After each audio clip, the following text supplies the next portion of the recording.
the Indian diaspora over there. Let's tell the viewers and the Indian diaspora that's probably watching this episode as well as to what's in store for them as well. You've got 21% of Kuwait's population that is Indian. It is the largest expatriate group in the country. More than 1 million Indians call Kuwait their home. There's a diverse workforce that drives the key industries. $3 billion in terms of annual remittance to India.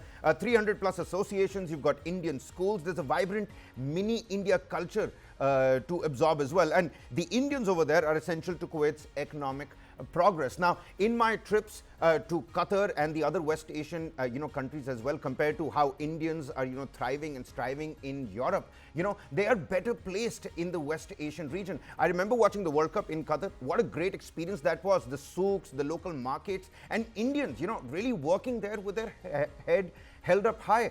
What do you think the Indian diaspora has in store for them with Prime Minister Modi now coming there, Dr. Hussain? In June this year, there was a tragic event took place in Kuwait where more than dozens of Indians died due to fire. And that was due to because of that has created a tragedy in both the countries. While Kuwaiti administration immediately rushed to the spot and he found that the middlemen were creating a lot of problem and they were stuffing people in a limited space and were not following the norms set by the government, and they have established, and our junior foreign minister visited at the time and met the people and patients in the hospital, and at that time a joint working commission was established to look after the issues. This is a very important step because and second, Kuwait, under Kuwaitization, Kuwait was ready to expel many expatriates. It was also targeting Indian, but due to our diplomatic efforts, we restored our presence. And today, 30% of the workforce is of Indian origin, and their contribution in healthcare services are remarkable. 30 around 24,000 to 25,000 nurses are working there, thousands of doctors are working there, and dentists are working there. So the care society, trade, and now what I feel that this visit is going to contribute in the field of defense and trade more because Kuwait. And second, why this visit is very important at this juncture when the West Asia is heading relatively to a peace peaceful stability, heading towards peace and stability, while Kuwait has played a key role in the stabilization of the region because Kuwait has not been as vociferous, as loud as other major Gulf countries like Qatar, UAE, Saudi Arabia. While our relation with Kuwait has been like a sleeping partner, but Kuwait has been working very closely with us despite we have ignored that country for the last 43 years. It was the policy of Congress not to pronounce all these relations but working beneath the surface under the table because these regions are very important, very significant for our economic development, for our energy development, energy security, for jobs of 9 million people working there. More than $40 billion is coming from there. So Congress was doing that, following the three policies: non-intervention, non-prescriptive, uh, and equal equidistance. These were three major policies of Congress during Congress followed non. So we were not interfering, but looking the changing dynamics in the region, we have changed our policies. We have uh, pronounced loudly our support to Israel in terms of counterterrorism, and this might be affecting the region. So we have started a new wave of engaging the Gulf countries, which play significant role in our every field. So we started with Kuwait, Qatar, we started with UAE, and now we are going to uh, uh, Kuwait. Then I feel that the again more visits will be taking place to uh, Oman as well as Saudi Arabia as well as Bahrain. I feel that second round of visit will take place. This is very important just to maintain because we have changed our Middle East policy, looking the changing dynamics there. The US role is now US is withdrawing from there and shifting somewhere else. The role of China has increased in the region, while the militants are becoming a pro-government and establishing governments in disturbed area like Syria and Great others. point So that this visit is you've very made over here, yeah, Dr. Hussain, yeah. because I was reading an opinion piece as well, and I would like to bring the ambassador here on that particular front, somebody who has served in Kuwait as well. Ambassador Dayal, whilst we're looking at these developments, I mean, take a look at Bashar al-Assad's ouster coming at such a happy time in the West Asian, matrix.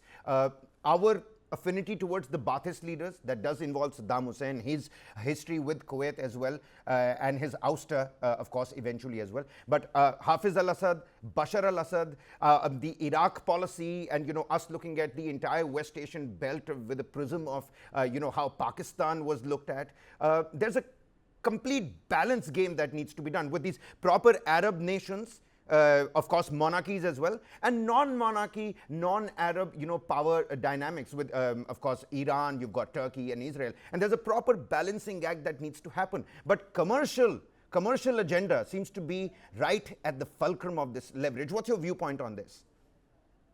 Well, I think that what you say about the commercial agenda being important is certainly true, but we view the overall political relationship. When the political relationship is sound, everything else follows from it. So, the effort of the Prime Minister has always been to strengthen the bilateral political relationship with all the countries of the West Asian region. You would remember that last year he paid a visit to Egypt, which was very high in content and in terms of symbolism also.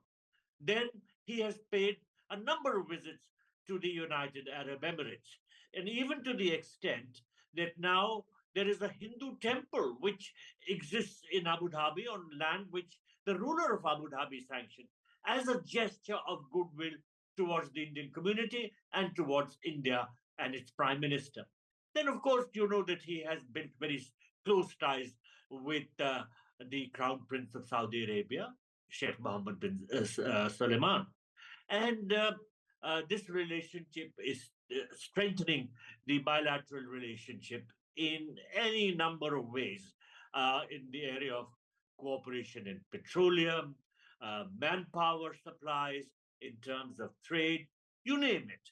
And both India and Saudi Arabia have been working towards the development of the India, Middle East, Europe economic corridor.